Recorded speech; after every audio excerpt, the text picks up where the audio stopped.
Right now, something is passing through your body. Billions of them. Each one smaller than anything you can picture, spinning without spinning, everywhere and nowhere at the same time. The electron. We built our whole world on it. Your phone, your heartbeat, every thought firing across your brain. Here is the strange part. After 100 years of study, the smartest people alive still cannot tell you what an electron really is. It has no size, yet it carries charge. It behaves like a tiny dot and a spread-out wave at the same moment. It can pass through 2 doors at once. It can feel a twin across the galaxy. If your mind likes being bent, tap like and subscribe, because we are about to chase the smallest, strangest object in the universe, a speck that breaks the rules of reality itself. Prepare yourselves. We begin. Look at your hand for a second. It feels solid. It feels still. Underneath that calm surface, a storm is raging that never stops. Every atom in your skin is wrapped in a blur of tiny specks, moving so fast they smear into a cloud. These specks are electrons. There are more of them in your fingertip than there are stars in the sky, and they have been racing around since before you were born.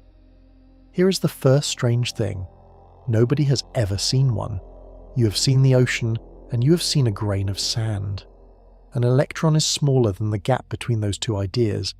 It is so far below the size of anything your eyes can catch that light itself cannot bounce off it the way it bounces off a wall.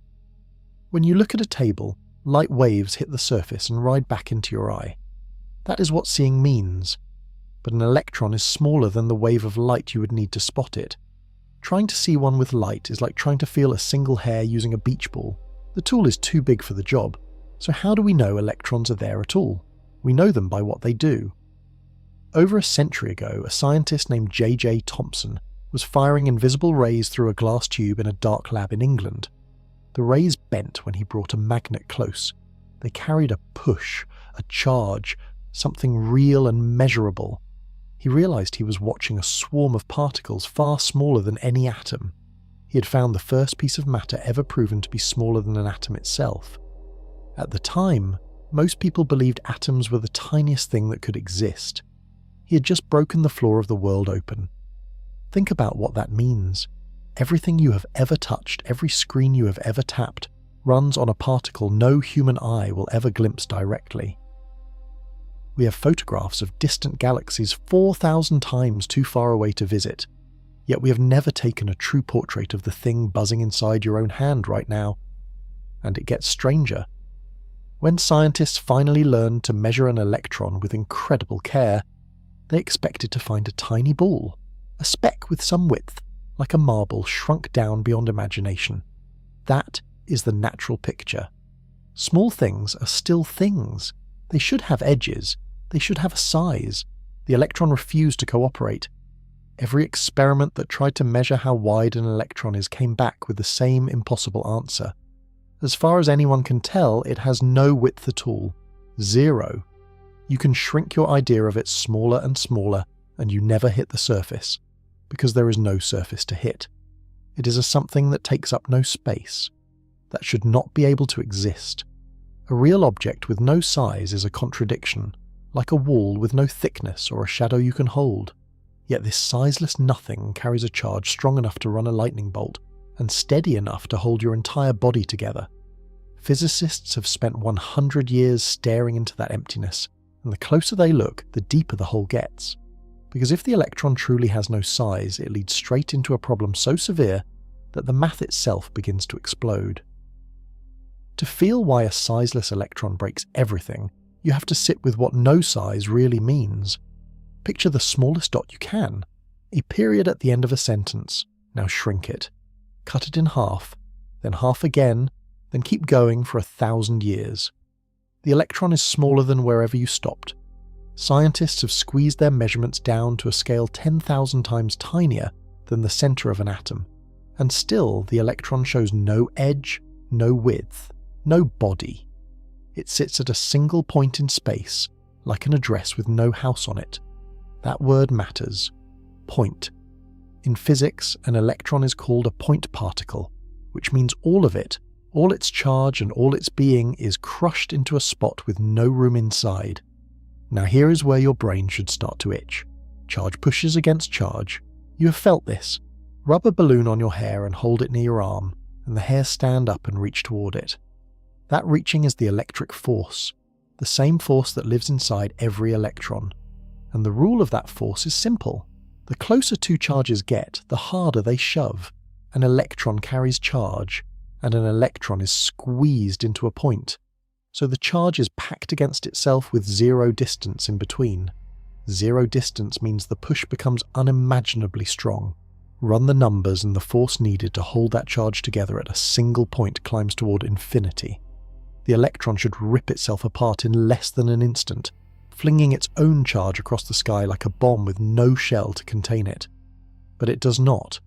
It has sat there, calm and whole, for the entire life of the universe, roughly 14 billion years, and not one electron has ever burst. Something is holding it together, and nobody can say what. Early physicists tried to escape this trap with a clever guess. What if the electron is not truly a point? What if it is a tiny ball after all, small enough that we cannot measure it, but big enough to spread its charge out and calm the explosion? They even calculated how big that ball would have to be. They called that width the classical electron radius, a size so small you could line up billions across the width of a human hair. The idea was neat. It was also wrong. Every time experiments got sharper, that supposed ball got smaller, then vanished. The electron kept passing every test for being a perfect point. The comforting little sphere melted away, and the exploding problem came roaring back worse than before. So physics was stuck with a monster. A real particle that has no size, carries a charge that should destroy it, and somehow survives anyway. The equations that describe it kept coughing up infinity. That word mathematicians dread. The answer that means the whole calculation has fallen off a cliff. For decades this haunted the field. Some of the greatest minds alive were certain it meant the electron would one day be shown to have hidden parts inside. They were about to get a shock, because the next mystery would prove the electron was even weirder than a tiny bomb. It could spin without ever turning around. In the 1920s, two young students in the Netherlands stumbled onto something so odd, their own professor told them to keep quiet before they embarrassed themselves.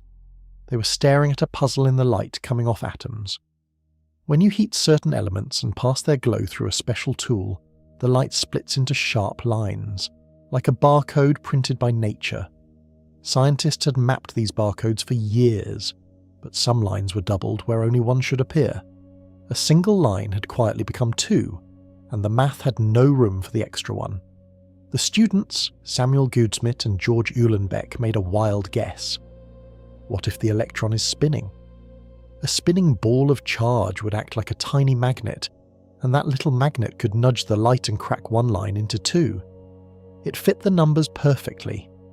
There was only one problem, and it was a big one. They worked out how fast the electron would need to spin to make the math come out right. The answer was insane. The surface of the electron would have to be whipping around faster than the speed of light, and the speed of light is the hard ceiling of the universe. Nothing with any size can reach it, let alone beat it. If the electron were a real spinning ball, its edge would be moving at a speed the universe flatly forbids. Worse still, remember the last mystery. The electron has no size. It has no surface to spin. Asking how fast its edge turns is like asking how fast the number 7 is rotating. The question falls apart in your hands, yet the effect is real. The electron truly behaves as if it is spinning. It carries a fixed amount of this spin, always the exact same amount in every electron that has ever existed. Physicists gave it a name that sounds simple and hides an ocean of confusion. They call it spin. Here is the metaphor that helps, and it only helps a little.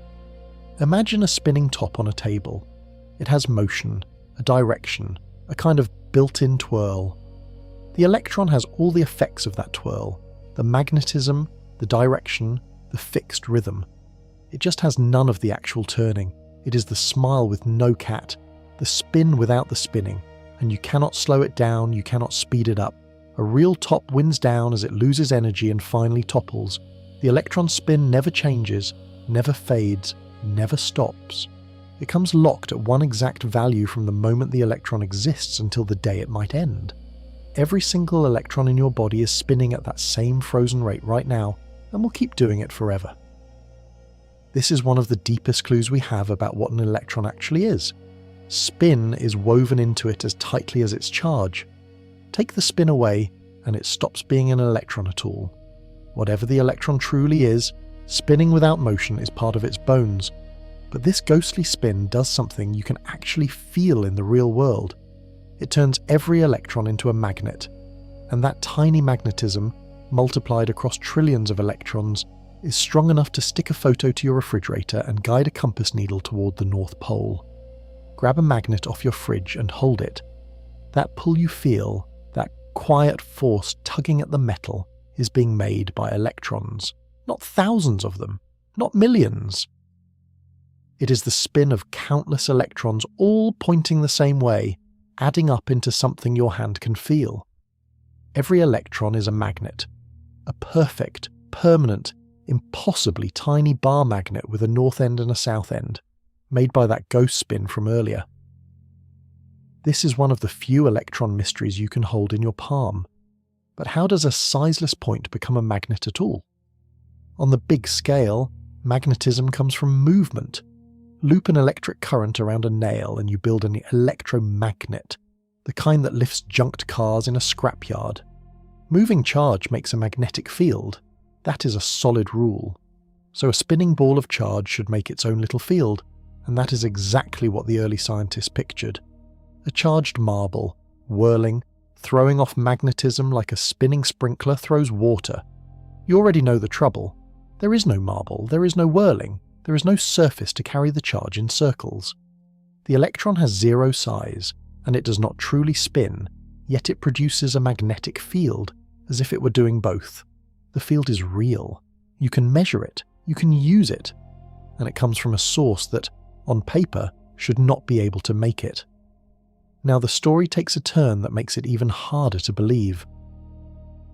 When physicists calculated exactly how strong the electron's magnetism should be, they got a clean number. Call it a strength of 1, a simple baseline. Then they measured the real electron with painstaking care. The real magnetism was slightly stronger than 1, just a hair more, a tiny extra bump nobody expected. That small bump turned out to be one of the most important numbers in all of science, and we'll come back to it later because chasing that extra sliver led to the most precise prediction humans have ever made. For now, hold on to the wonder of what your fridge magnet actually is. When two magnets snap together, you're feeling the combined spin of a mountain of electrons, all lined up like a crowd facing the same direction. In most materials, electrons point every which way, and their tiny magnets cancel out, so a lump of copper feels dead in your hand. But in iron, the electrons can lock into rank, all pointing one way, and their little fields pile up into a force strong enough to hold a grocery list to your kitchen. The compass that guided ancient sailors across black oceans, electrons obeying the giant magnetic field of the Earth, the hard drive that once stored your files, electrons, flipped to point one way for a 1 and the other way for a 0, whole libraries of human knowledge written in the direction tiny magnets are facing. We have wrapped our civilization around this force, and its root is a spinning that does not spin, coming from a particle with no body. That is already a lot for one speck to carry, and yet up to now we have treated the electron like a thing sitting in one place, a dot, a tiny magnet, a point you could pin down. The next experiment shattered even that, because a single electron sent toward a wall with 2 openings somehow went through both at once. There is one experiment that physicists call the strangest in all of science. It is simple enough to set up on a table, and it has been breaking people's brains for 200 years. It starts with a wall. In that wall are 2 thin slits, 2 narrow openings side by side like 2 doors cut into a barrier. Behind the wall sits a screen that records wherever anything hits it. And in front of the wall you place a tiny gun that fires electrons one at a time toward the openings. Fire 1 electron. It goes through and leaves a single dot on the screen. Simple. Fire another dot. Keep going, thousands of times, 1 lonely electron after the next, each one crossing the gap alone with nothing to bump into. You would expect 2 stripes to build up on the screen, one behind each slit, where the electrons pile through. That is what marbles would do if you threw them at two gaps in a fence. That is not what happens. Instead, the dots slowly build into many stripes, bright bands and dark bands, over and over across the screen, spreading far wider than two openings could ever explain. This pattern has a name. Physicists call it an interference pattern, and there is only one thing in nature that makes it: waves. Drop two stones in a still pond and watch the ripples spread. Where two ripples meet crest to crest, they stack into a bigger wave. Where a crest meets a dip, they cancel, and the water goes flat. The result is a pattern of strong spots and dead spots, exactly like the bright and dark bands on the screen. So the electrons are behaving like waves, rolling through both slits at once and rippling into each other on the far side. Here is where your stomach should drop. You fired the electrons one at a time. There was only ever one electron in the machine. It had nothing to interfere with. A single ripple needs a partner to make that pattern, and there was no partner. Each electron was completely alone. The only answer the math allows is one your common sense will fight with everything it has. Each single electron went through both slits at the same time.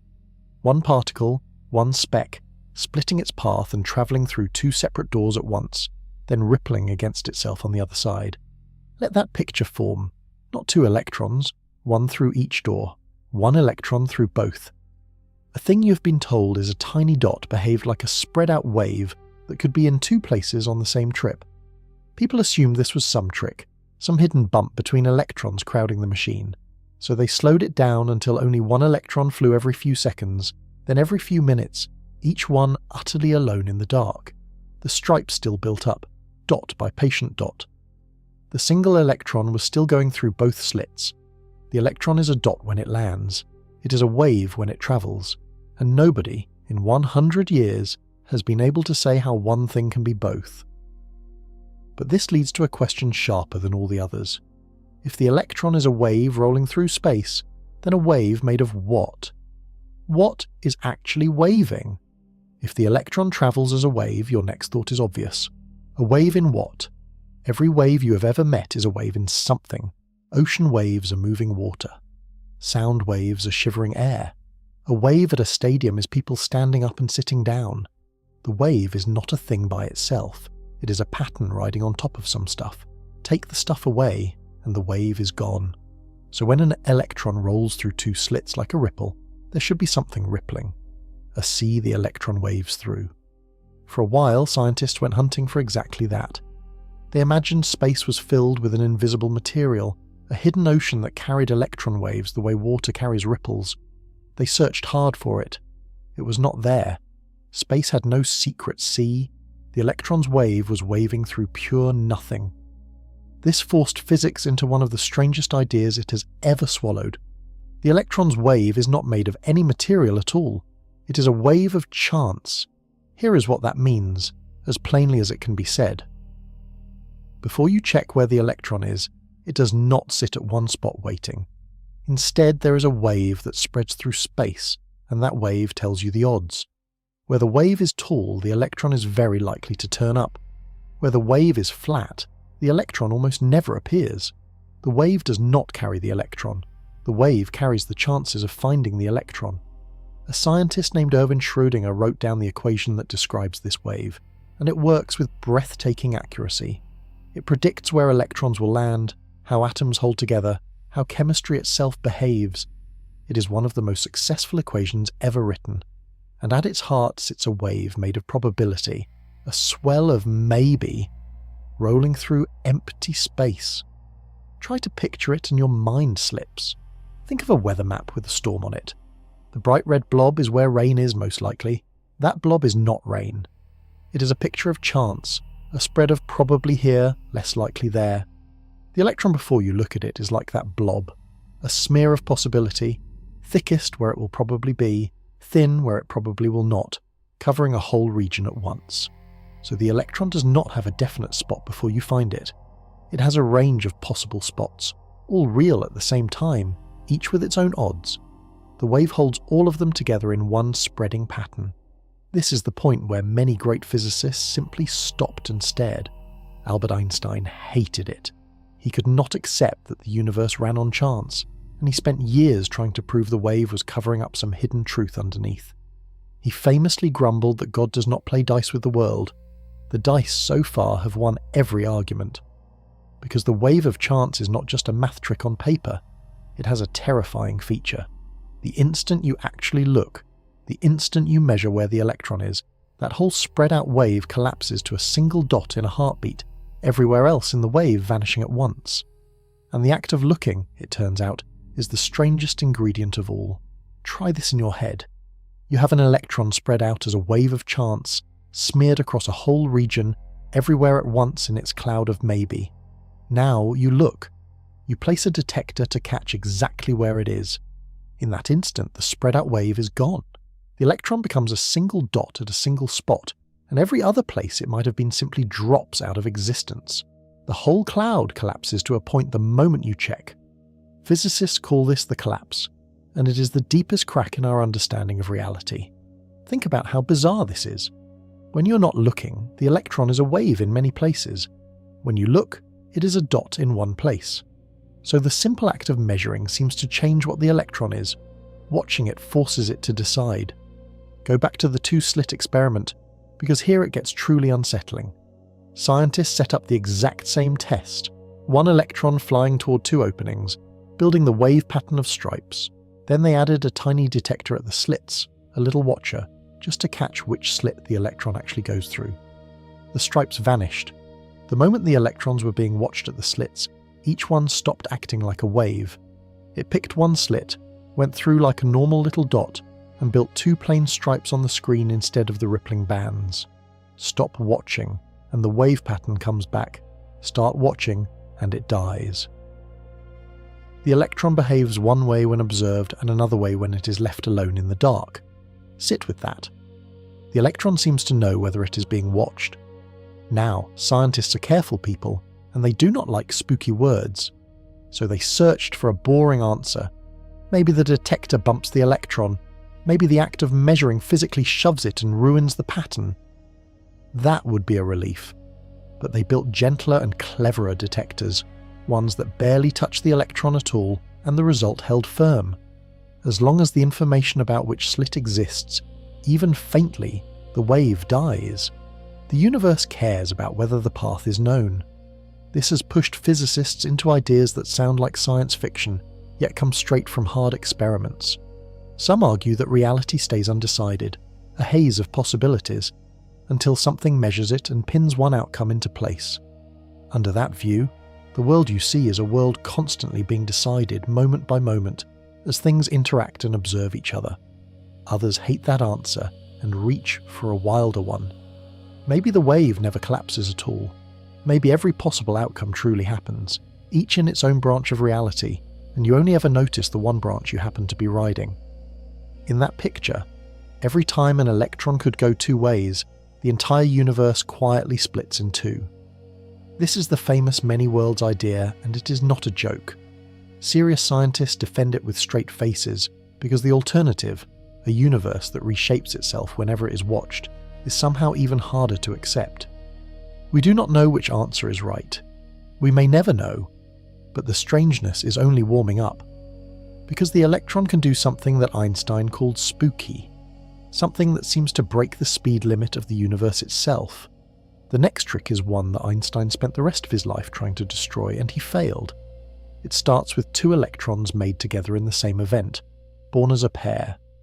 When this happens, their spins can become tied together in a way that has no everyday match. Physicists call it entanglement. Once two electrons are entangled, they stop being two separate things with two separate answers. They become one linked system, sharing a single fate. Here is what that fate looks like. Remember that an electron spin can point one of two ways, call it up or down. For an entangled pair, the rule is locked. If one is up, the other must be down. Always. But, and this is the whole mystery, until you measure them, neither one has decided which it is. Both electrons are in that haze of maybe, each one both up and down at once, waiting. Now take the two electrons and pull them apart, not by inches. Take one across the room, take one across the country, take one, in principle, to the far side of the galaxy, thousands of light years away. They stay entangled the whole time, still sharing that one undecided answer. Then you measure one of them. The instant you check the near electron and find it spinning up, the far electron becomes down. Instantly. Not a second later. Not a year later. Even though light itself would need thousands of years to cross that gap. The moment one is measured, the other is set across any distance you can imagine with no delay at all. This is what Einstein called spooky action at a distance, and he hated it because it seemed to break his own greatest rule. He had proven that nothing can travel faster than light, no signal, no push, no information. Yet here were two electrons seeming to touch each other across the galaxy in an instant. He was certain it meant the answer was fixed all along, hidden inside each electron from the start, like two gloves sealed in separate boxes, one always left and one always right. For 30 years it was just an argument. Then a scientist named John Bell found a way to actually test it, to tell the difference between a hidden answer and a truly undecided one. And the experiments were done over and over more carefully each time. Einstein was wrong. The answer really is undecided until the moment of measurement. The electrons really do settle their spins together, across any distance, faster than light could ever carry the news. The universe is woven together underneath in a way that laughs at distance. Before you panic, there is a catch that saves Einstein's speed limit. You cannot use this to send a message. When you measure your electron, you get a random up or down, and so does your partner across the galaxy. Only later, when you compare notes the slow way, do you see they always matched. So no faster than light phone. The link is real, but it stays hidden until you compare. Still, the truth stands. Two specks, born together, stay connected across the entire universe, as if the space between them means nothing. And that raises a question that sounds almost impossible. If every electron can link to another so perfectly, is there something identical about all of them?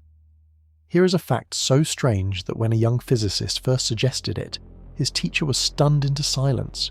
Every electron in the universe is exactly the same, not similar, not close, identical, down to the last detail. Think about how weird that is compared to everything else you know. No two snowflakes match. No two grains of sand are the same. No two people. No two leaves. No two fingerprints in all of history. The world is built out of things that are slightly different from each other.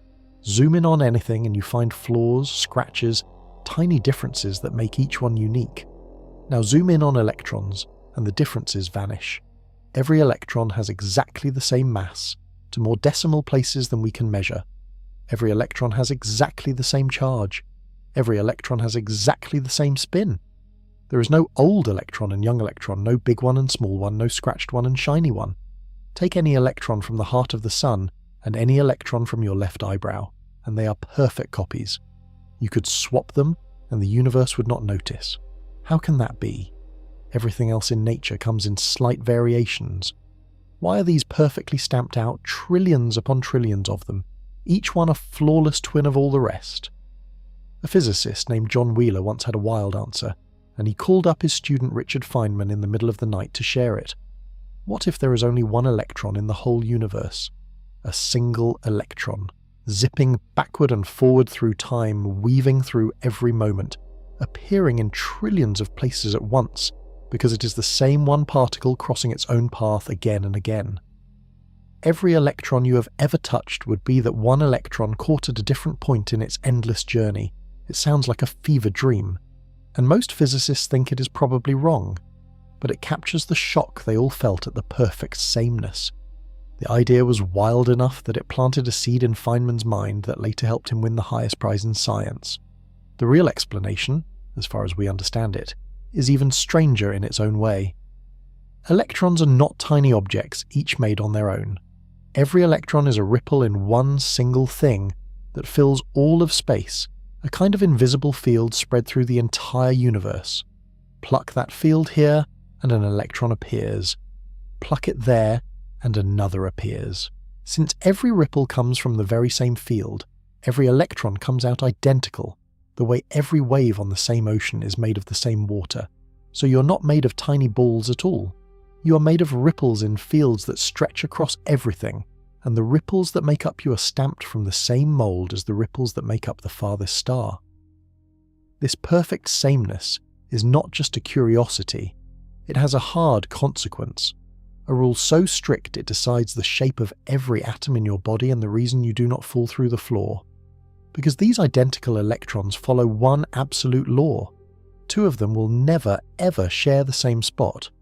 And that stubborn refusal builds the entire world you live in. There is a rule that electrons obey without exception, and it is the reason anything in the universe has shape at all. It comes from a physicist named Wolfgang Pauli, a man so sharp and so harsh that his co-workers joked machines broke down just because he walked into the room. In the 1920s, Pauli found a law hiding inside the barcode of light coming off atoms, the same striped light from earlier. His law sounds almost too simple to matter. Two electrons cannot be in the same state at the same place at the same time. Each one needs its own slot. No sharing allowed. Physicists call it the exclusion principle, and it is one of the strictest rules in all of nature. Most laws bend a little under enough force. This one does not. You can push two electrons together with unbelievable pressure, and they will still refuse to occupy the same state. They shove back with a force that has nothing to do with their charge, a resistance that comes purely from the rule itself. Here is why you should care. This rule is why atoms have size. Inside an atom, electrons live in layers around the center, like seats in a theatre arranged in rings. Because no two electrons can take the same seat, they are forced to fill up seat after seat, spreading out into wider and wider rings. If the rule did not exist, every electron would crash down into the closest seat to the center, and all atoms would collapse into tiny dense specks. There would be no rings, no layers, no structure. Chemistry as you know it would not exist. You would not exist. That seating chart, forced by Pauli's rule, is the reason every element behaves the way it does. The electrons in the outer rings decide how atoms link together, which is the entire game of chemistry. Oxygen grabs your blood, water sticks to itself, fire burns, all because of which outer seats are full and which are open. The whole periodic table hanging in your science classroom is really a map of how electrons fill their seats under Pauli's stubborn law. Now push it further, because the rule scales up to sizes that will stun you. Take a star like our sun. When it finally runs out of fuel and starts to die, gravity tries to crush it into nothing. Its own weight bears down with a force beyond imagining. What stops the collapse? Electrons. They pack together until Pauli's rule slams the door. They flat out refuse to share their states, and that refusal pushes back against the crushing weight of an entire star. The dead core stops shrinking and freezes into a white dwarf, a ball of matter so dense that a single spoonful would weigh as much as a car. An entire star, held up against gravity by nothing more than the electrons obeying a rule about not sharing seats. The stubbornness of these tiny specks is strong enough to fight the collapse of a sun, and that same stubbornness is happening in your hand right now. Because Pauli's refusal is the real reason your chair holds you up, the reason your hand does not melt through the table, the reason solid things feel solid at all. And what actually happens when two objects touch is far stranger than you have ever been told. Press your hand flat on the table in front of you. It stops. The table pushes back, solid and firm. You have felt this your whole life and never questioned it. But what is actually stopping your hand? The answer will bother you. Your hand is almost entirely empty space, and so is the table. Here is the truth about atoms that never quite sinks in. An atom is mostly nothing. The center, the heavy part, is unbelievably tiny compared to the whole. If you blew up an atom to the size of a football stadium, the center would be a single marble sitting on the 50-yard line, and the electrons would be a faint blur out at the seats. Everything in between is empty, not filled with air, filled with nothing at all. So your solid hand is mostly empty, the solid table is mostly empty. When you press them together, the tiny bits of actual matter almost never touch. There is enough open space in there for the specks to slide right past each other, like two thin clouds. By all rights, your hand should pass through the table like a ghost through a wall. It does not. And the reason is not that the atoms are bumping into each other like tiny balls. The reason is electrons refusing to share. As your hand gets close to the table, the electrons on your skin come near the electrons on the surface. Two things happen. First, their charges push, since like charges shove apart. But the bigger force is Pauli's rule from earlier. The electrons in your hand would have to enter the same states as the electrons in the table, and that is forbidden. They slam to a halt. That refusal, felt across trillions of electrons at once, is the hard surface you feel when you knock on wood. Sit with what that means. You've never actually touched anything in your life. Not your phone, not another person's hand, not the ground under your feet. Every time you think you're touching something, you're feeling the push of electrons refusing to let other electrons into their space.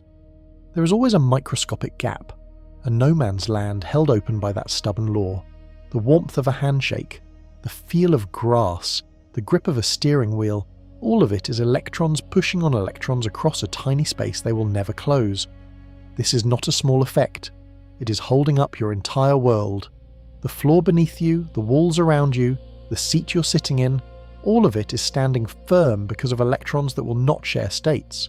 Take that rule away for 1 second and every solid object on Earth would collapse into a dense soup smaller than a grape.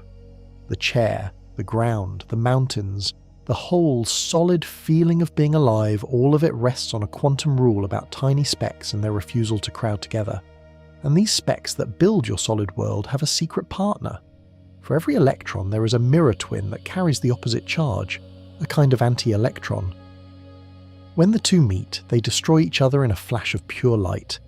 And this mirror twin was dreamed up on paper years before anyone ever found it. In the year 1928, a quiet British physicist named Paul Dirac was doing pure math when his own equation told him something he did not want to hear. Dirac was trying to write one perfect equation for the electron, one that fit together the two great ideas of his time. He wanted it to obey the rules of the very small, the quantum world, and the rules of the very fast, Einstein's world of light speed. After a long struggle, he found it. The equation was beautiful. It even explained the electron's spin and its magnetism, popping them out naturally, as if the universe had been waiting for someone to write it down. But the equation had a second answer hiding inside it, and Dirac could not get rid of it. Every time the math described an electron, it also described a second particle. Same tiny mass, same spin, but with the opposite charge. A mirror image of the electron, carrying a positive charge instead of a negative one. In the whole history of science, no one had ever seen such a thing. Electrons were negative. That was simply how the world worked. Dirac had a choice. He could throw the extra answer away and call it a mistake in the math. Or he could trust the equation and make a bold claim. He trusted the math. He announced that somewhere out there, a mirror twin of the electron must exist, an anti-electron waiting to be found. Most scientists thought he had lost his mind. You do not predict a brand new piece of the universe just because your equation has a spare answer. 4 years later, a young physicist named Carl Anderson was photographing rays that pour down on Earth from deep space. In his photos, he found a track curving the wrong way in a magnetic field.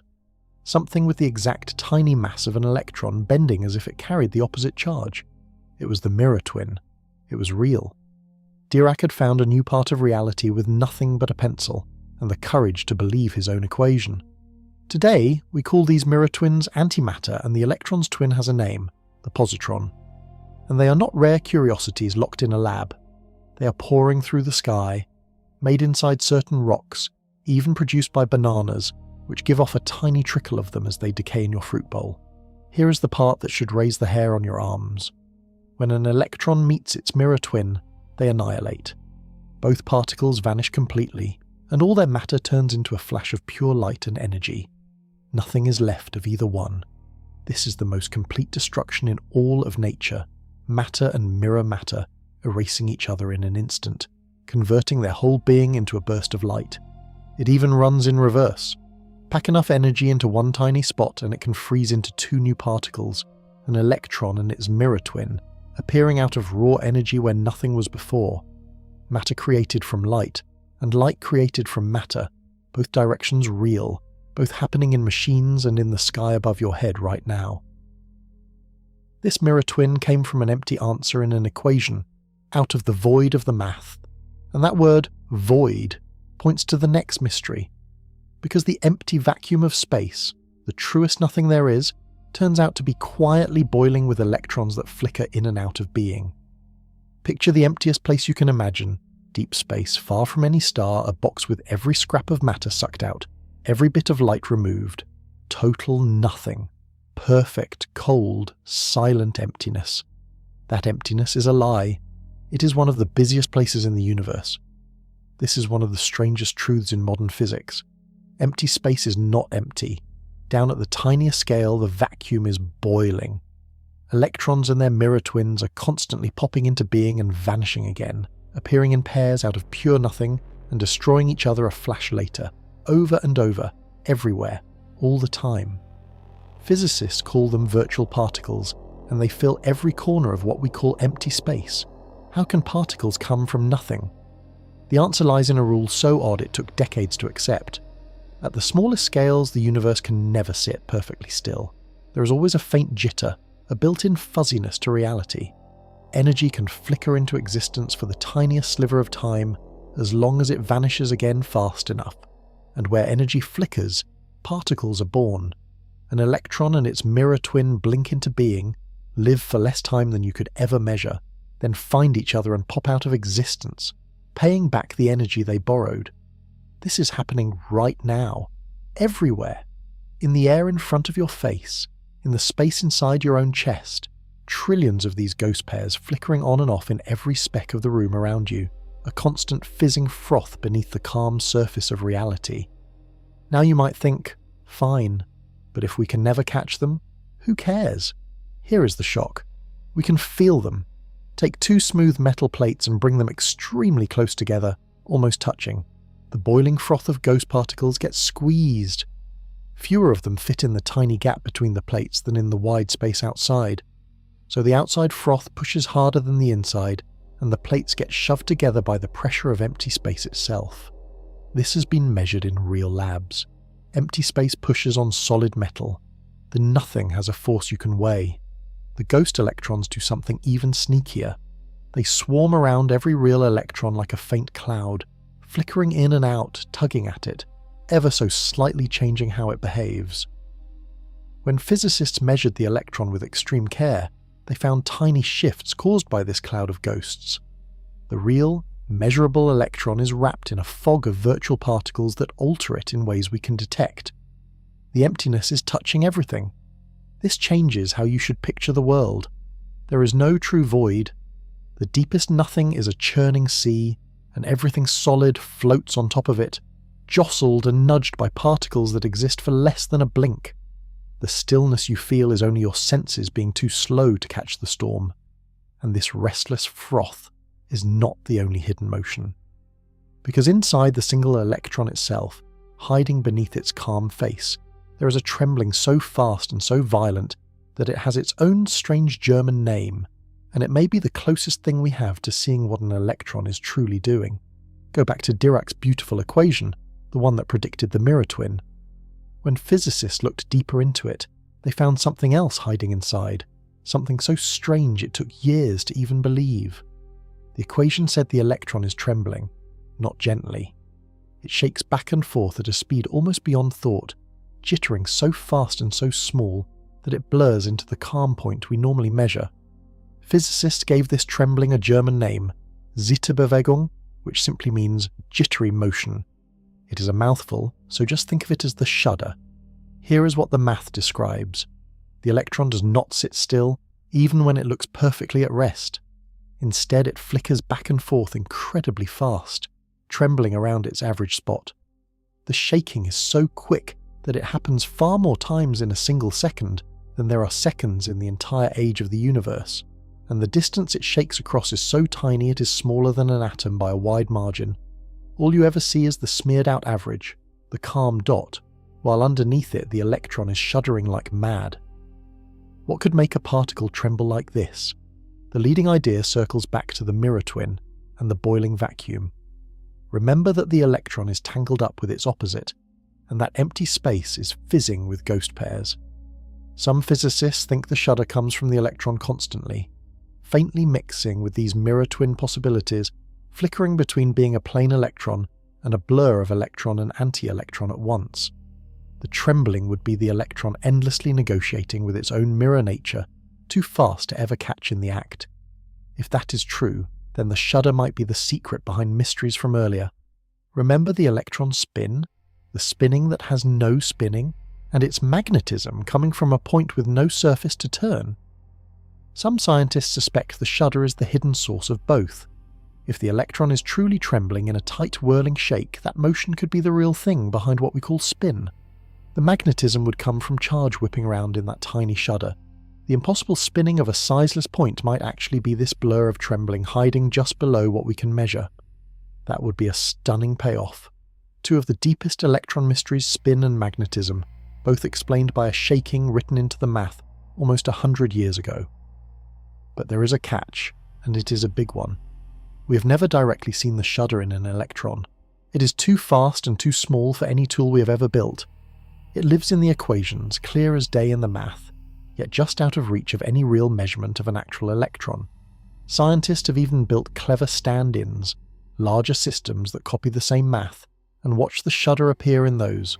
But catching it in a real, living electron remains beyond us.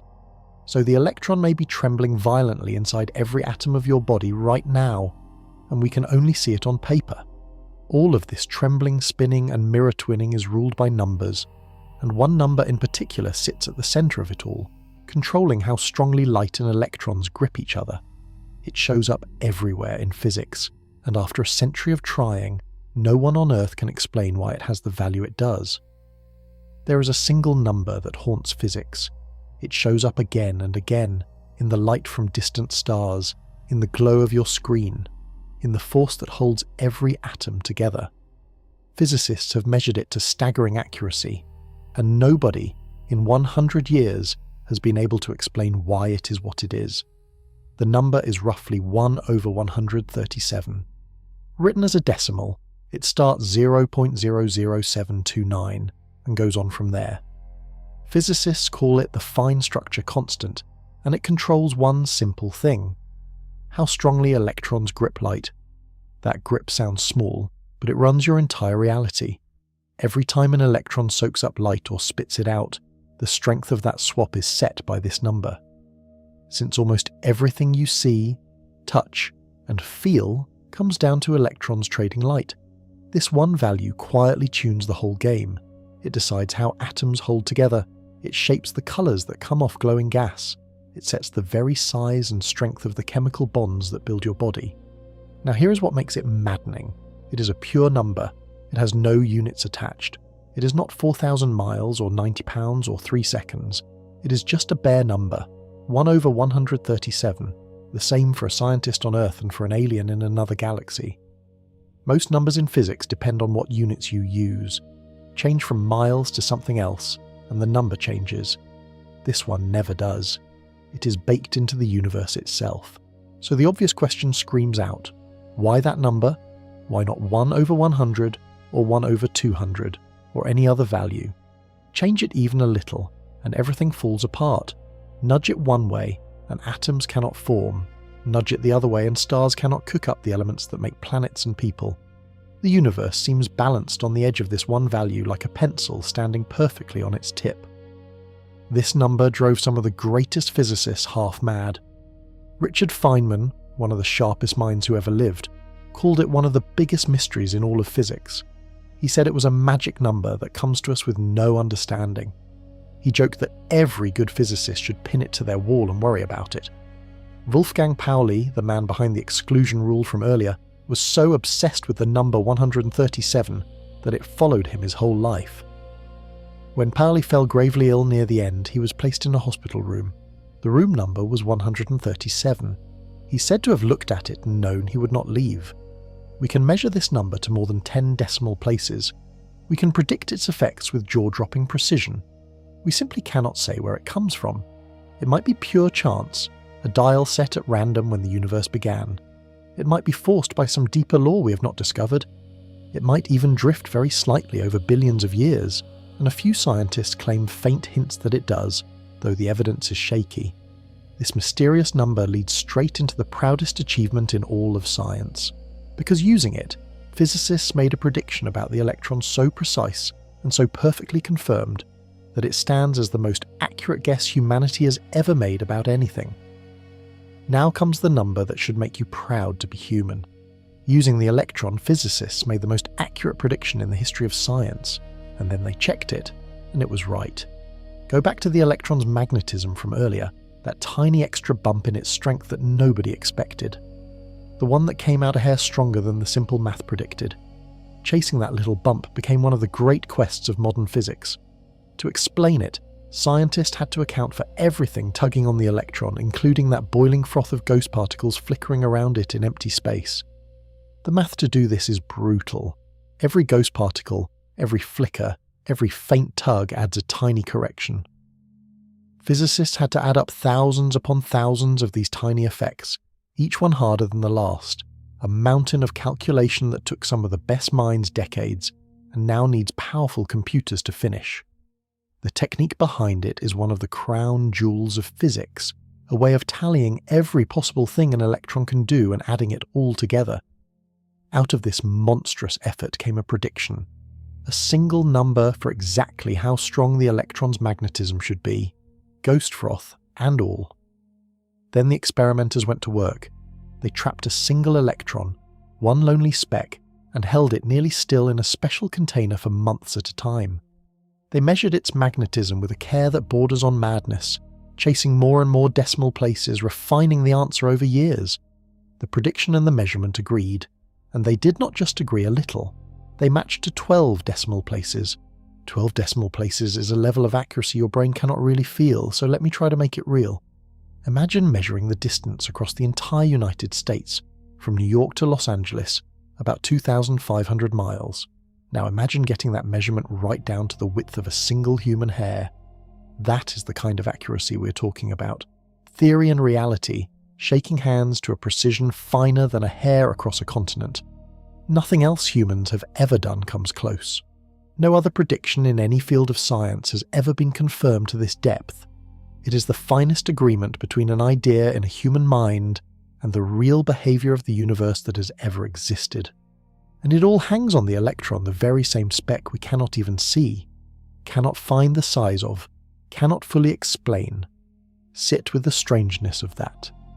We do not know what an electron truly is. We cannot say why it has no size or how it spins without spinning, or what its wave is really made of. Yet we can predict one of its features so perfectly that we match reality to 12 decimal places. We have measured the unknowable with unbelievable precision. We are like someone who can predict every move a stranger will make while having no idea what the stranger looks like. That perfect match felt like the final word for a long time. Physics seemed complete, airtight, finished. But recently, with newer and sharper experiments, a tiny crack has begun to show. A whisper of disagreement, deep in the decimal places, that might mean the electron is hiding something we have never seen. For a long time, that perfect match felt like the end of the story. The electron seemed fully tamed, its magnetism predicted and measured to a precision beyond any dream. But science is never truly finished, and in recent years a faint crack has opened that has physicists around the world holding their breath. To hunt for the crack, scientists turn to the electron's heavier cousin. Deep in nature, there is a particle that acts almost exactly like an electron, same charge, same spin, but far heavier, roughly 200 times the mass. It is called the muon, and it behaves like a fat, short-lived electron. It flickers into being in the sky and in labs, lives for a fraction of a heartbeat, then falls apart. And because it is so much heavier, it feels the boiling froth of ghost particles even more strongly than the electron does. That makes it a sharper probe, a better place to look for anything hidden. So physicists ran the same kind of test they had run on the electron. They predicted the muon's magnetism with that same monstrous mountain of math. Then they built a giant experiment to measure it. They sent muons racing around a huge magnetic ring, over and over, and watched exactly how their tiny magnets wobbled, chasing the answer to more and more decimal places. The prediction and the measurement did not quite match. The gap was tiny, buried far down in the decimals. But it was there, again and again, refusing to go away. The measured wobble of the muon came out slightly different from what all the known physics predicted, and a tiny gap like that, in a number this precise, can only mean one of two things. Either the giant calculation has a subtle mistake somewhere, some piece of the froth the math has not counted right, or, and this is the electric possibility, there is something out there we have never seen.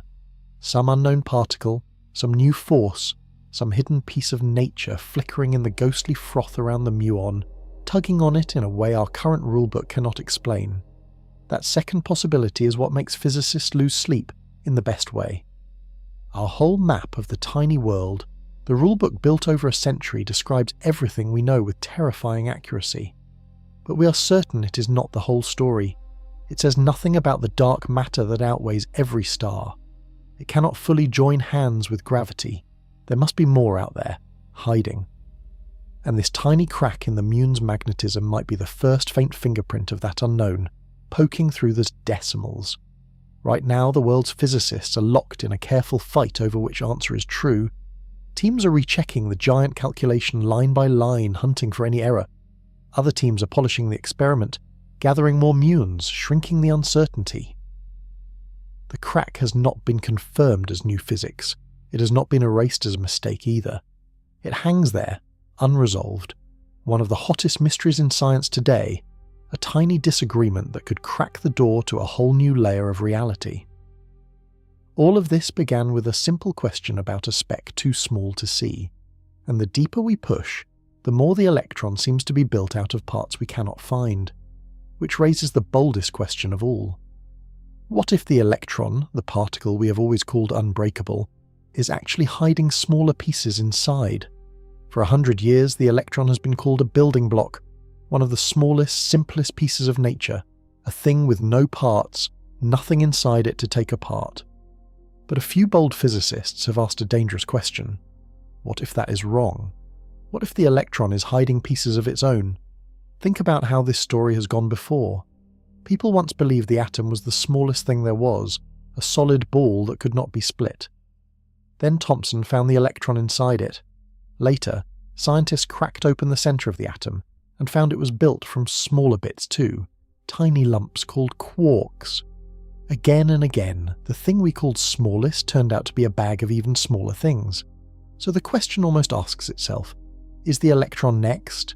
Is it really the bottom, or just another bag we have not learned to open? Some physicists have dreamed up an answer. They imagine that the electron is made of even tinier pieces, given the name preons.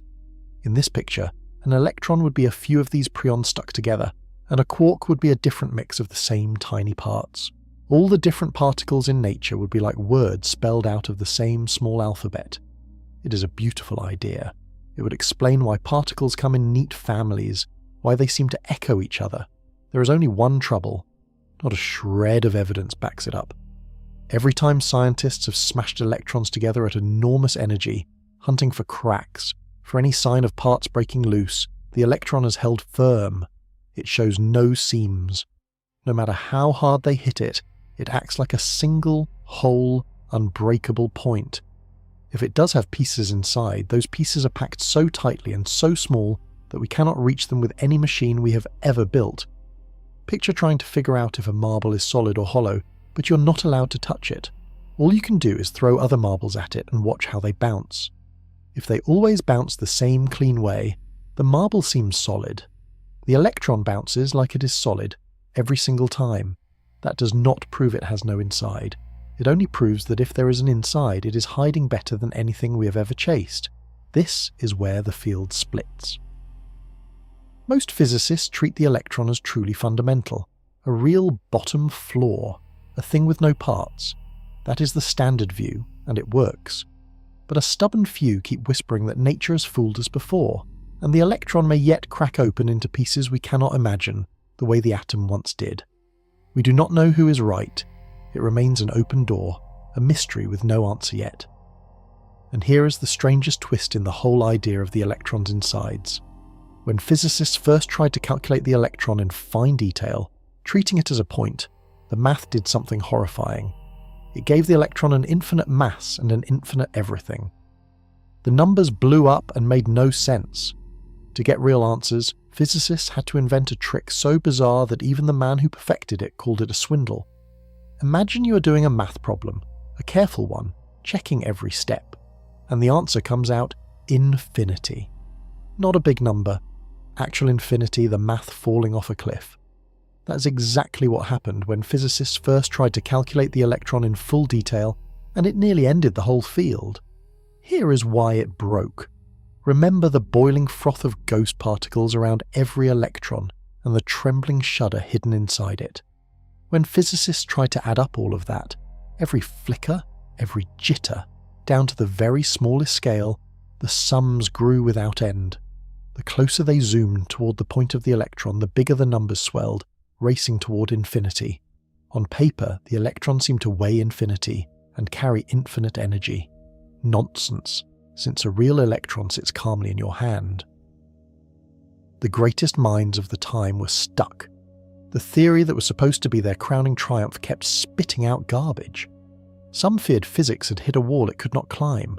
Then, in the 1940s, a handful of physicists found a way through, and it was one of the oddest tricks ever pulled in science.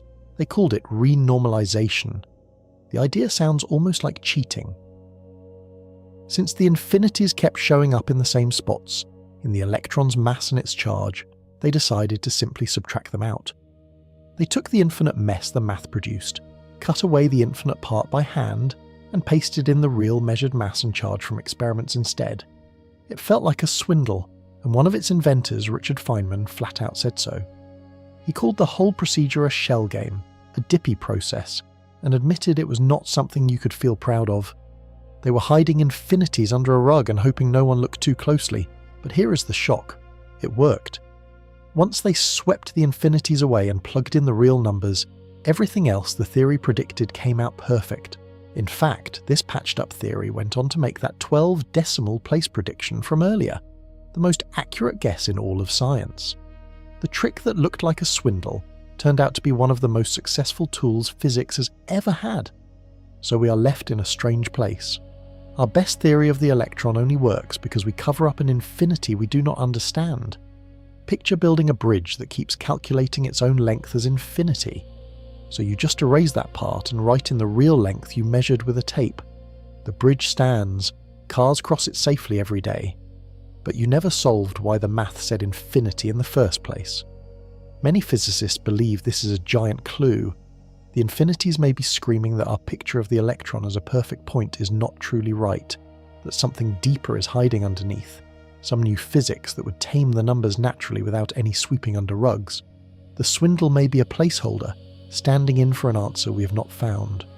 For now, the electron sits at the centre of the most accurate theory ever built, and the most embarrassing trick ever used, both at once. And that trick raises a sharp new question about the electron's true shape. If it really is a perfect point, it should be perfectly round. And chasing that roundness has become one of the most delicate hunts in all of science. Right now, in a few quiet labs around the world, teams of scientists are trying to answer a question that sounds almost silly. Is the electron perfectly round? It sounds like a strange thing to obsess over. But the answer could crack open the biggest mystery in the universe, and the measurement is so delicate it borders on the impossible. Here is why roundness matters. Our best theory says the electron should be almost perfectly round, its charge spread evenly, with no lopsided bulge to one side. But hidden theories, the ones that try to explain what our current rulebook cannot, predict something different. They say the electron should be very slightly squashed, ever so faintly egg-shaped, with its charge tilted a hair more toward one end. Finding even the tiniest bulge would be a signpost pointing straight at brand new physics. So how squashed are we talking? Almost unimaginably little. Scientists have measured the electron's shape and found it round to a degree that beggars belief. Let me try to make it real. Imagine you blew up a single electron to the size of the whole Earth, from pole to pole, 8,000 miles across. If the electron had any bulge at all, any egg shape, it would be smaller than the width of a single human hair laid on that giant globe. That is how round the electron is. As far as anyone can measure, it is the roundest object ever found in nature. The way they measure this is a marvel on its own. They take special molecules, cool them to nearly the coldest temperature possible, and watch how the electrons inside them wobble in powerful fields. If an electron were even slightly egg-shaped, it would wobble in a telltale way, a faint tilt that the tools could catch. They watch and watch, chasing a bulge that keeps not appearing. And that missing bulge is actually a problem, because it deepens one of the darkest riddles in physics. When the universe was born, matter and antimatter should have been made in equal amounts, and they should have wiped each other out completely, leaving nothing but light. No stars, no planets, no you. Yet here we are, made of matter, in a universe that somehow kept some. Something tipped the scales toward matter, and no one knows what. A squashed electron could be part of the answer. That tiny lopsided bulge, if it existed, would hint at hidden forces that could explain why matter won. So scientists keep hunting for it, pushing their measurements finer and finer. So far, the electron stays stubbornly, perfectly round, and the mystery of why anything exists stays wide open. This is a live hunt happening right now with no answer yet. Every year the tools get sharper. Every year the electron passes the test again, refusing to show a bulge, quietly ruling out theory after theory. One day it might slip and reveal the faintest egg shape and blow the door off physics.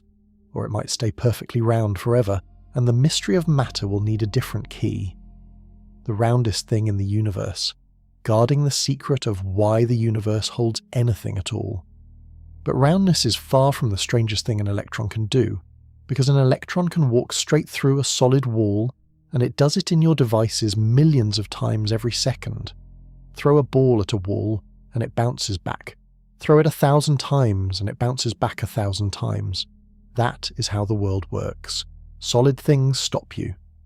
Except in the world of the electron, that rule quietly breaks, and the electron strolls right through the wall as if it were an open door.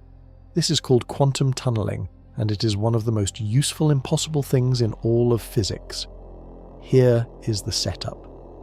Picture an electron rolling toward a barrier, some wall of force it does not have the energy to climb. In the ordinary world, that is the end. Not enough energy means you cannot pass. A skateboarder without enough speed rolls partway up the ramp, stops, and rolls back down. Every time, no exceptions. The electron should do the same, stop at the wall and bounce back. But the electron is not a solid ball. Remember, it is a spread out wave of chance, a smear of maybe. And when that wave of possibility meets the wall, most of it bounces back, but a thin sliver of the wave leaks into the wall and out the other side. The wave does not fully stop at the barrier. It fades as it goes, but if the wall is thin enough, a little bit of the wave makes it all the way through. And where the wave goes, the electron can appear. So every now and then, the electron simply shows up on the far side of a wall. It never had the energy to cross. It did not smash through. It did not go over. It was on one side, and then, with a certain small chance, it is on the other. It tunneled. Picture yourself walking toward a locked door with no key and no way through. 999 times out of 1,000, you stop at the door. But once in a while, with no warning, you're suddenly standing on the other side, the door still locked behind you, having never opened it. That is life for an electron. Now here is the part that should stop you cold. This impossible trick is running your life right now. The sun shines because of it. Deep in the sun's core, particles need to slam together to make energy, but they never have quite enough push to touch. They tunnel through the last gap, again and again, and that tunneling is why the sun burns and why you are warm. Without electrons and their cousins walking through walls, the sun would go dark. It is inside your gadgets too. The memory chips that hold your photos, the tiny switches in modern electronics, are now built so small that electrons tunnel across their gaps on purpose. Engineers had to learn the rules of walking through walls just to keep making computers faster. The phone in your pocket works because of a trick that should be impossible. This is confirmed, tested, and used every single day. It is not a maybe. Electrons pass through solid barriers, and we have built our whole modern world on top of that fact. The electron passes through walls as a single whole speck.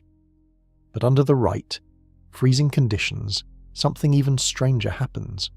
The electron's charge, the one thing we thought could never be split, comes apart into pieces. There is one thing about the electron that seemed truly unbreakable. Its charge.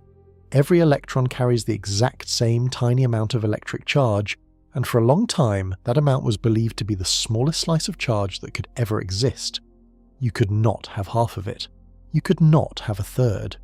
Charge came in whole electron-sized chunks, and that was the law. Then physicists cooled a thin sheet of material down to near the coldest temperature in the universe, pressed it with a fierce magnetic field, and watched charge itself split into fractions.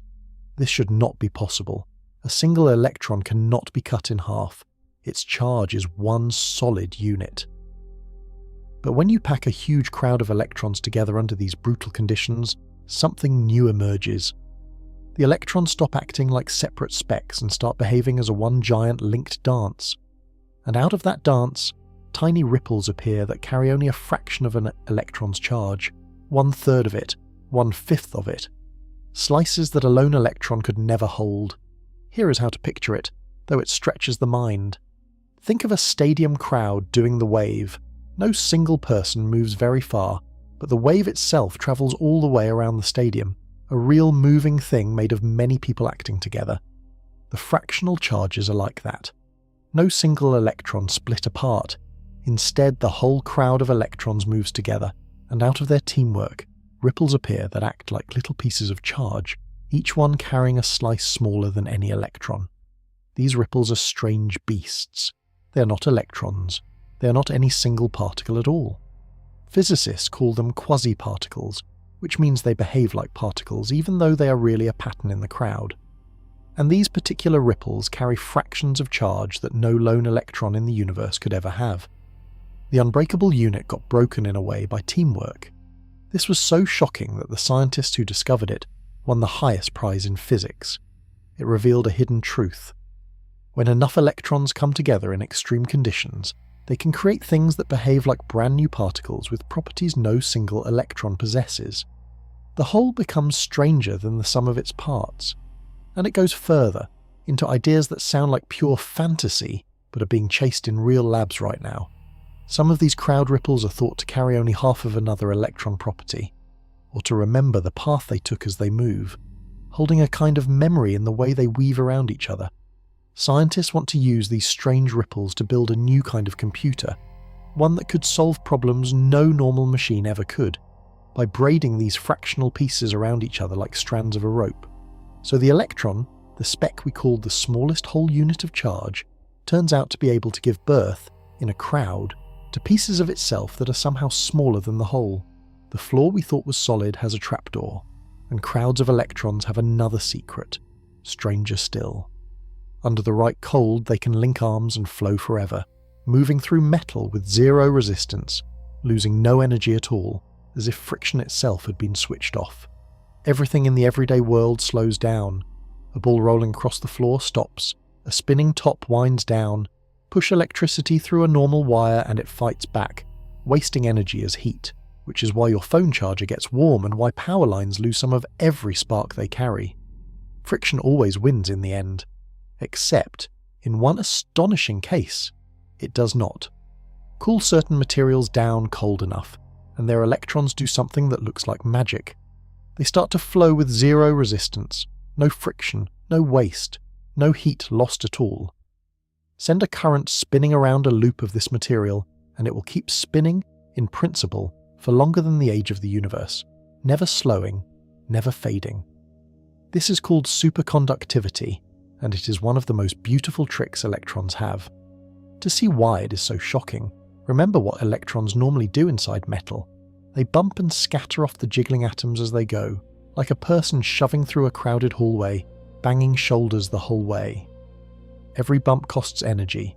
That is where resistance comes from, that constant bumping, and it is why wires warm up and waste power. Now here is the strange part. Down at these freezing temperatures, the electrons stop bumping. They pair up. Electrons should hate this.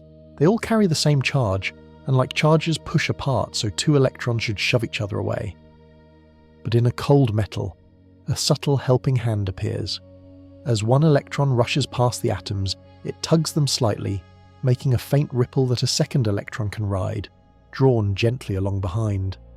The two electrons link into a loose partnership, called a Cooper pair, dancing together across the metal with a tiny distance between them. Once they pair up, everything changes. The paired electrons all fall into the same shared step, like a whole ballroom of dancers moving as one, perfectly in sync. And a crowd moving in perfect lockstep cannot be knocked around by little bumps. there is nothing to scatter. The atoms can jiggle all they like, and the smooth river of paired electrons just glides past, losing nothing. Zero resistance. Perfect flow. The results feel like science fiction made real. A superconductor can carry electricity with no loss. It can also throw off a magnetic force so strong it can float a heavy magnet in midair, holding it steady above the surface as if gravity had been switched off in one small spot. Some trains already use this to hover above their tracks and glide with almost no friction, faster than a race car. Right now, this only works when things are brutally cold, colder than the darkest depths of space, which makes it expensive and hard to use. But scientists are hunting hard for a material that could do it at room temperature. If they ever find one, it would change the world. Power lines that waste nothing, floating trains everywhere, machines we cannot yet dream of. It is one of the great prizes in science, still unclaimed, still chased. All of this from electrons choosing to dance in pairs instead of shoving alone. But most electrons in metal are not paired and gliding in perfect cold. In ordinary wires and in the wild sky, they move as a churning ocean, a sea of loose electrons, and that sea is what carries a bolt of lightning from the clouds to the ground. Take a chunk of copper, the reddish metal inside almost every wire in your home. Hold it, and it feels solid, quiet, ordinary.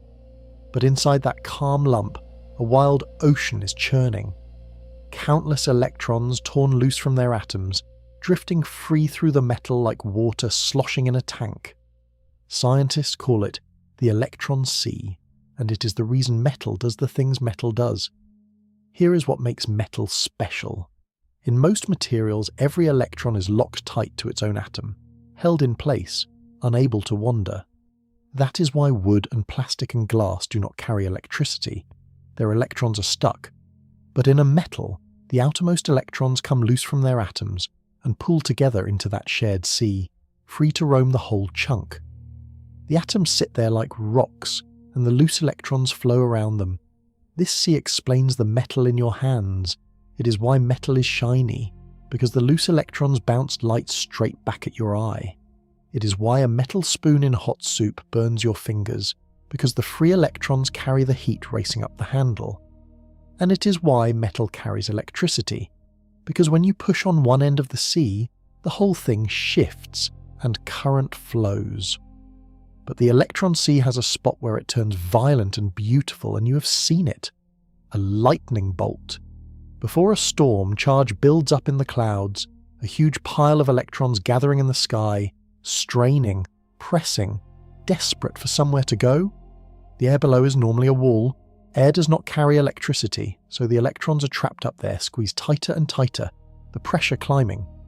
Then the air breaks. The push gets so strong that it rips electrons right off the air molecules, tearing open a jagged path where charge can suddenly flow. In a flash, the trapped electrons pour down that path toward the ground, a torrent of them racing at blinding speed. That flood of electrons is the lightning bolt. Not a mystery from the gods, a river of the same tiny specks that sit calmly in your copper wire, now stampeding through the sky. Here is a number to hold on to. A single bolt of lightning carries enough electrons, moving with enough force that its channel flashes hotter than the surface of the sun. Hotter than the sun for a fraction of a heartbeat in the air a few miles from where you might be standing. The heat slams the air outwards so fast that it cracks like a whip, and that crack, rolling across the sky, is the thunder you hear. Every bolt is the electron sea gone wild, breaking its banks. The same free electrons that let you charge your phone and toast your bread, unleashed all at once in a burst of raw power that lights up the whole sky. So the quiet sea in a copper wire and the screaming bolt in a thunderstorm are the same thing. The same free electrons, calm in one place and furious in the other. These electrons roam the outer edges of atoms, free and loose, but deep in the heart of the atom something almost unthinkable can happen. Sometimes the atom's own center reaches out, grabs one of its electrons and swallows it whole. Everything you've seen so far keeps the electron on the outside of the atom, circling the center, held at a distance, never touching the core. That is the normal life of an electron. But deep inside certain atoms, a shocking thing happens. The center of the atom reaches out and eats one of its own electrons. This is called electron capture, and it turns the whole picture of the atom on its head. To feel how strange this is, remember the layout of an atom. The heavy center sits in the middle, tiny and dense, and the electrons swirl far out around it, kept apart by the rules of the quantum world. The electrons almost never come near the core. They live in the outer stadium seats while the core sits alone on the field. That gap is normally uncrossable. The electron stays out, the core stays in, and never the two shall meet. Except in some unstable atoms, the core is unhappy. It has the wrong balance inside, too many of one kind of particle, and it desperately wants to fix itself. And one way to fix the balance is to grab an electron and pull it in. So the core does something that should be impossible. It reaches out, catches one of its own electrons and drags it inside itself. The electron, which spent its whole life circling at a distance, suddenly plunges into the core and is swallowed. Once inside, it merges with a particle there, changing the very identity of the atom. One kind of element quietly becomes another, all because the core ate an electron. How does the electron even get close enough to be caught? Think back to tunneling and the wave of chance. The electron is not a solid ball locked in a distant orbit. It is a spread out wave, and a thin sliver of that wave actually reaches all the way into the core, giving a tiny chance the electron will be found right there, in the center. Most of the time, nothing happens. But every so often, the core catches the electron in that sliver and gulps it down. Here is a way to picture it. Imagine a planet circling a star far out in a wide orbit, safe and steady. Now imagine that once in a great while, with no warning, the planet simply appears at the center and is swallowed by the star, without ever crossing the space in between. That is what the electron does. It is out in its orbit, and then it is gone, eaten by the core it was never supposed to touch. When the atom swallows its electron, it often lets out a tiny ghostly particle at the same moment, a faint messenger that flies off carrying away some of the change. That messenger is nearly impossible to catch, sliding through matter like it is not even there, and it turns out to be the electron's shy, near-invisible partner. This whole process is confirmed and well understood. It happens in nature, in certain rare atoms, and even in machines doctors use to peer inside the human body. The atom eating its own electron is a real everyday piece of physics, and that ghostly messenger it spits out points us toward one of the strangest companions the electron has, a partner so faint, so slippery, that trillions of them are passing through your body this very second, and you will never feel a single one. Right now, as you read this, trillions of tiny ghosts are flying straight through your body, through your skin, your bones, your beating heart, out the other side, and onward through the entire planet Earth, as if it were made of empty air. You feel nothing. You will never feel them. They are the shyest particles in the universe, and they are the electron's silent partner. They are called neutrinos, and the electron is tied to them in a deep and mysterious way. Here is where they come from. Remember the atom that swallowed its own electron, and the faint messenger it spat out? That was a neutrino. Neutrinos are born whenever electrons are created or destroyed in the heart of matter, in the nuclear fires of stars, in the strange shuffles inside atoms. Every time nature makes or unmakes an electron in these deep reactions, a neutrino slips out alongside it, like a shadow that always follows. But the neutrino is a ghost like nothing else. It has almost no mass, a whisper of weight so small that for decades everyone believed it weighed exactly nothing at all. It carries no charge, so nothing can grab it. And it barely touches matter at all. An electron bumps into things constantly, jostling through metal, gripping light, building your whole solid world. The neutrino does the opposite. It ignores nearly everything. It could fly through a wall of solid lead stretching light years thick and most likely sail out the far side untouched. That is why they pour through you unnoticed. The sun is a neutrino factory, blasting out unimaginable numbers of them every second. By the time you finish reading this sentence, more of them will have passed through your body than there are grains of sand on every beach on Earth, and not one of them will touch you. You are to a neutrino as good as empty space. So how do we ever catch such a ghost, with enormous patience and giant traps? Scientists build detectors deep underground. huge tanks holding thousands of tons of water or special fluid, buried under mountains to block out everything else. They wait, sometimes for months, for a single neutrino to happen, by pure chance, to bump one atom and leave a faint flash. Out of the countless trillions that pour through, they catch a tiny handful. That is how faint the electron's partner is. And the neutrino hides a shock of its own. It comes in 3 types, and as it flies through space, it can change from one type into another, shifting its identity mid-flight, like a traveller who keeps swapping faces on a long journey. This shape-shifting is what finally proved the neutrino has a whisper of mass after all, overturning what everyone had believed. It won a Nobel Prize and cracked open new questions we still cannot answer. Why is the electron tied to this ghost? Why does making an electron always summon a neutrino? Deep down, they are members of the same family, bound by one of the fundamental forces of nature. But the full reason for their bond, and why the neutrino weighs the strange tiny amount it does, remains unsolved. The neutrino's weight is a riddle, and so is the electron's. Because when you ask the simplest possible question about the electron, why does it weigh exactly what it weighs? The answer is that nobody has the faintest idea. Here is a question so simple a child could ask it, and so deep that not one physicist on Earth can answer it. Why does the electron weigh what it weighs? The electron has a mass, a tiny one, but real. It is one of the most important numbers in all of nature, because that mass helps set the size of atoms, the strength of chemistry, the whole scale of the material world.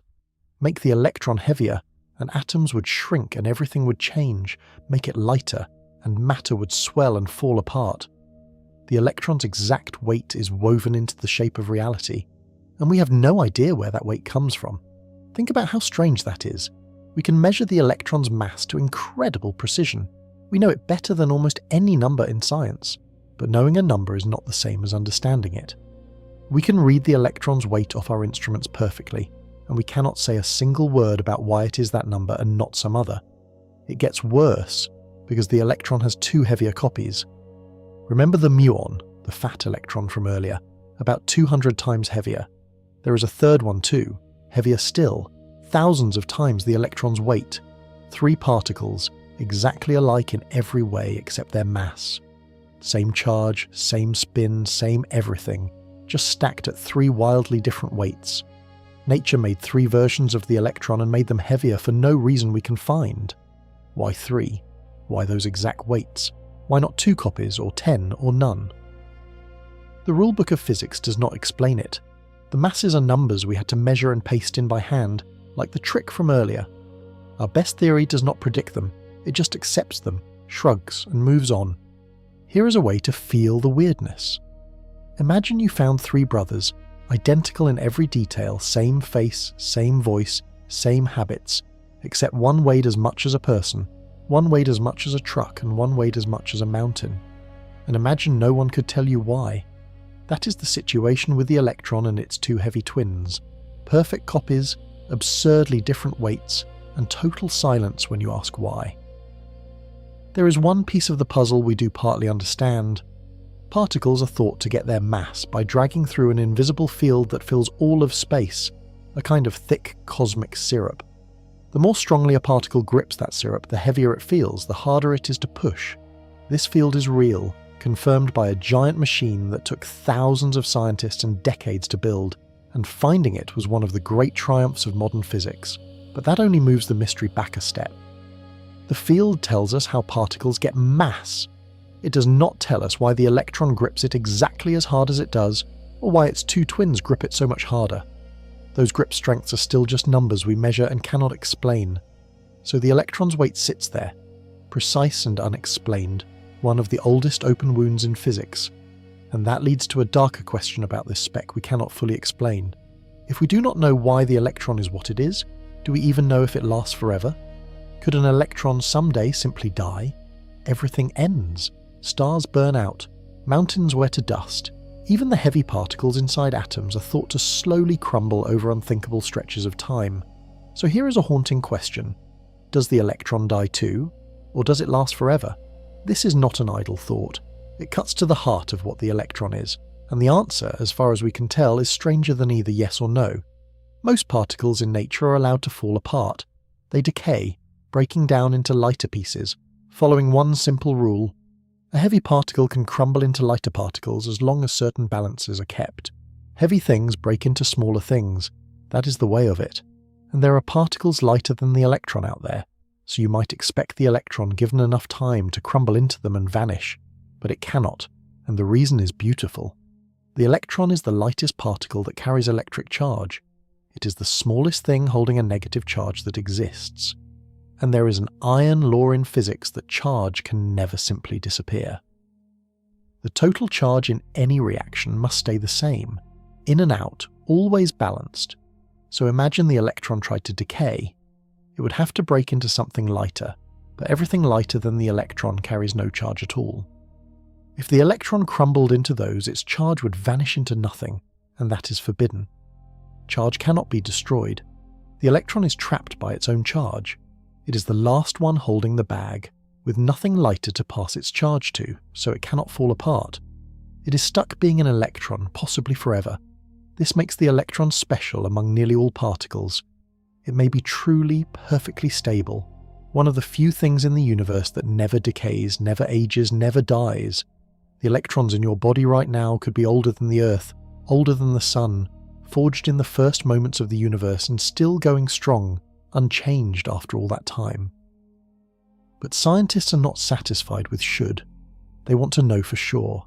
So they built experiments to watch electrons and wait, hunting for even one to break the rule and decay, to flash out of existence against all the laws we know.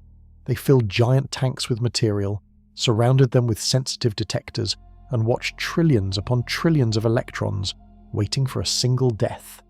They have never seen one. And from watching so many for so long without a single failure, they worked out just how long an electron must last if it decays at all. The number is staggering. If the electron does die, its lifespan is longer than the age of the universe multiplied by itself many times over, a stretch of time so vast that the current age of the cosmos is less than a blink beside it. For all practical purposes, the electron is eternal, so the smallest speck we can find may also be the most permanent thing there is, a tiny scrap of forever riding inside you. And if the electron truly is eternal, never born again and never dying, then every electron in you has a history stretching all the way back past the Earth, past the stars, to the blinding first instant when the universe itself began. The electrons inside your body right now are almost certainly the oldest things you will ever own. Older than this planet, older than the sun. They were made in the opening moments of the universe more than 13 billion years ago, and they have been riding through space and matter ever since, ending up, for now, in you. Sit with that. The speck that fires your thoughts was born in the birth of everything. Here is the story of where they came from, as far as science can reconstruct it. In the very first instant of the universe, there were no electrons, no atoms, nothing solid at all.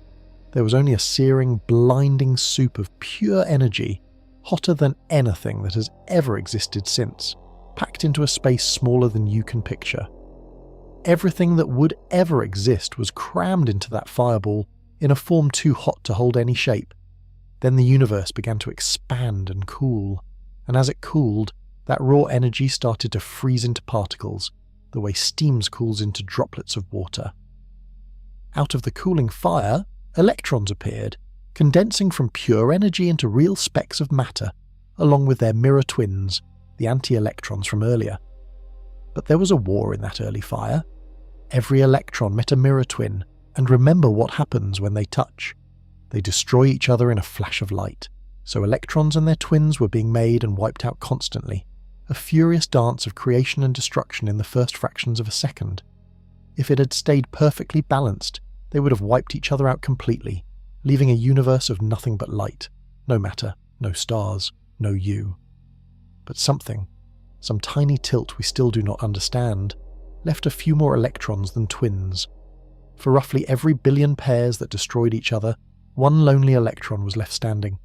And that thin scrap of survivors, that one in a billion, is every electron in existence today. You're made of the leftovers of a cosmic battle, the tiny surplus that escaped destruction. Those surviving electrons then waited. For hundreds of thousands of years, the universe was too hot for them to settle down. They raced through a blazing fog, unable to join with anything, the whole cosmos glowing like the inside of a star. Then, at last, it cooled enough. The electrons slowed and finally joined with the cores of atoms snapping into orbit around them for the first time. In that moment, the first true atoms formed, and the fog cleared, and light could finally travel freely across the universe. That ancient light is still out there. We can see it, a faint glow coming from every direction in the sky, the oldest light there is, released in the very moment electrons first settled into atoms. It is a baby picture of the universe, and electrons are the reason we can see it. Every electron in you traces back to that fire, that battle, that first settling. They have been unchanged, eternal, ever since. And some of those ancient electrons ended up doing the strangest job of all. They ended up inside your brain, firing across the storm of your thoughts, right now, as you take in these very words. Everything you have ever thought, every memory, every feeling, every word forming in your mind as you read this, is built from electrons moving through your brain. The oldest specks in the universe, born in the first fire of creation, are the machinery of your every thought. Your brain is an electric storm. Inside your skull sit billions of tiny cells called neurons, wired together in a tangle so vast that the number of connections outnumbers the stars in our galaxy many times over, and these cells talk to each other using electricity, real electric pulses, made by charged particles moving in and out of the cells, racing along the wiring of your brain. Here is the surprise. The electricity in your brain does not work quite like the electricity in a wire. In a copper wire, the electron sea flows, and electrons carry the current directly.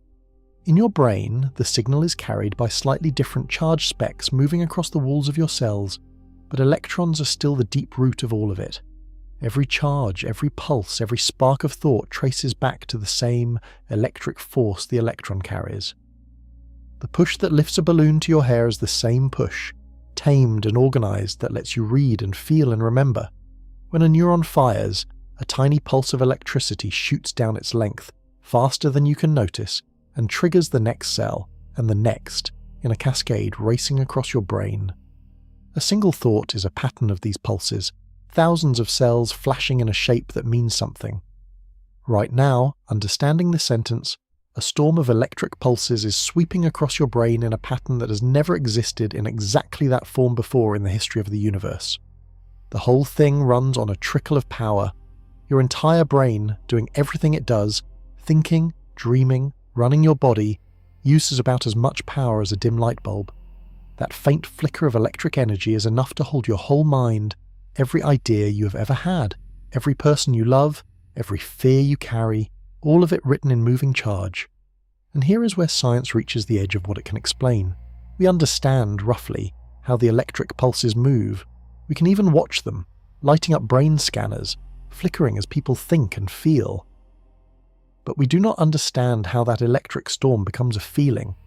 How does a pattern of moving charge become the taste of your favourite food, the ache of missing someone, the simple sense of being you, sitting here, aware? That leap from electric pulses to a living, feeling mind is one of the deepest unsolved mysteries in all of science.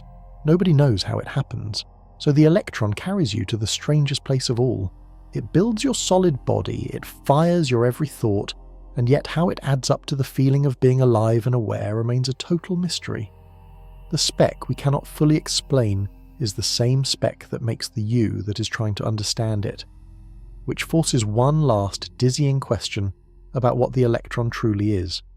Some physicists now wonder whether the electron might not be a speck at all, but a tiny knot tied into the fabric of space itself.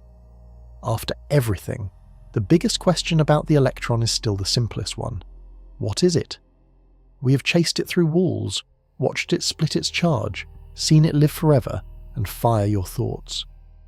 But we still cannot say what the electron actually is deep down. And some physicists now suspect the answer is stranger than anyone dared to guess. Maybe the electron is not a thing sitting in space at all. Maybe it is a shape made of space. To feel this idea, you have to change how you picture space itself.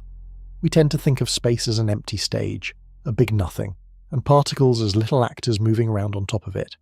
Space is the background. Particles are the objects. That is the natural picture. But a growing group of physicists think space is not an empty stage at all. They think space is a real flexible fabric, something that can bend, twist and knot, and that everything in the universe might be made of that fabric folding itself into shapes. If that is true, then a particle would not be a separate speck placed onto space. It would be a knot in space, a little twist in the fabric that holds its shape and refuses to come undone. Picture a length of rope. The rope is smooth, then you tie a knot in it. The knot is not a new object you added. It is just the rope, folded around itself in a way that locks in place. You cannot pull the knot off the rope. It is made of the rope. It is the rope, shaped. In this picture, an electron is a knot in the fabric of space, tied so tightly it cannot unravel. That would explain some of its deepest mysteries in one stroke. Why is it perfectly stable, never dying? Because a knot once tied cannot simply undo itself. Why do all electrons look exactly the same? Because they are all the same knot, tied the same way, and one knot is identical to another. Why does it have no size, no parts inside? Because it is not an object with an inside at all. It is a shape, a pattern in the fabric, and a pattern has no smaller pieces to find. Even its spin might make sense at last. Remember the spinning that has no spinning, the impossible twirl of a sizeless point. A knot has a built-in twist. A shape woven into the fabric could carry a fixed amount of turning without any solid thing rotating. The spin without the spinning could be the twist of the knot. This is a bold idea. An honest scientist will tell you it is far from proven. It lives at the wild frontier of physics, where the math is fierce and the tests are not yet possible. It might be completely wrong. But it points at a breathtaking possibility, that everything you see, everything you are, might be made of nothing but space, folded and knotted into shapes we call particles. No stuff at all, just geometry, twisted into the illusion of matter. If that is true, then the electron is a hint about the very floor of reality. And that raises the final, deepest question of all. When we dig down past the electron, past the knots and the fields, do we ever hit solid ground? Or does reality have no floor at all, going down forever into something we may never be built to understand? We have gone as deep as science can currently go. And at the bottom of it all, past the charge and the spin and the wave, past the knots in space, we run into the final question. Is there a floor to reality? When we dig down to the electron and below, do we ever reach solid ground? A true bottom made of something we can finally understand? Or does it go down forever? For most of history, people believed in a floor. There had to be a smallest thing, a final unbreakable piece, the true building block of everything. First it was the atom, then the electron and its cousins. Each time we thought we had found the bottom. Each time either we found smaller pieces, or the pieces turned out to be far stranger than solid little balls. Now, at the level of the electron, we face something new. The electron does not behave like a tiny solid brick you could hold up and say, this is the bottom, this is what everything is made of. It is a point with no size, it is a wave of chance, it might be a knot in space, or a ripple in a field that fills the universe. Every time we try to grab the electron and say what it truly is, it slips into something stranger. The solid floor we keep expecting is not there. And here is the thought that should stop you cold. Maybe there is no floor. Maybe reality is not built out of tiny solid things at all. Maybe it is patterns on top of patterns, waves within waves, going down without end. And there is no final layer, no last piece, no bottom brick that everything rests on. When you ask what the electron is made of, the honest answer might be that made of is the wrong question. That the universe is not built like a wall of bricks, but woven like a fabric with no smallest thread. There is an even wilder possibility, and serious scientists take it seriously. Maybe the reason we cannot find the bottom is not that reality is endless, but that our minds simply are not built to see it. We are animals, shaped over millions of years to catch food and dodge danger on a planet, to understand rocks and rivers and other faces. Our brains grew to handle the world at our own size. There is no reason they should be able to picture what lies beneath the electron. The deepest layer of reality might be as far beyond our imagination as calculus is beyond a beetle. Not because it is hidden, but because we are the wrong shape of thinker to hold it. That would explain why every deep answer about the electron feels so slippery, so impossible to picture. The spinning that does not spin. The wave of pure chance. The point with no size. Maybe these are not really contradictions in nature. Maybe they are contradictions only in us. The sound our minds make when they hit a truth they were never built to grasp. We do not know. This is the true edge, the place where all our knowledge runs out and only questions remain. And that edge is exactly where the electron leaves us. So let us stand there for one last moment and look at what this tiny speck has really shown us about the universe and about ourselves. So here we are, at the end of the journey, holding a question we still cannot answer. What is an electron? After everything, the honest reply is that we do not fully know, and that might be the most amazing thing of all. Look at what this one speck has shown you. It runs your whole world, every light, every screen, every heartbeat, every thought. It is the most useful thing in all of science, and we understand what it does better than almost anything else in the universe. We can predict one of its features to 12 decimal places, matching reality closer than a hair across a whole continent. No other prediction humans have ever made comes close, and yet we cannot say what it is. It has no size and it should tear itself apart, and it does not.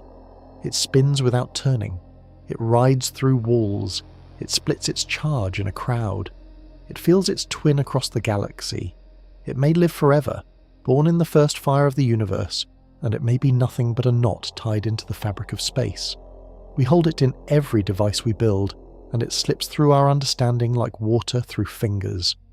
Think about what that really means. We have wrapped our entire civilization around a mystery. Every phone call, every heartbeat monitor, every rocket, every computer, all of it runs on a particle whose true nature no human being has ever grasped. We mastered the electron without ever understanding it. We learned every move it makes while having no idea what it is. It is like conducting a whole orchestra flawlessly, while never once seeing a single musician. And here is the part that should stay with you. The electrons that fired every thought you had while listening to this were made in the birth of the universe, more than 13 billion years ago.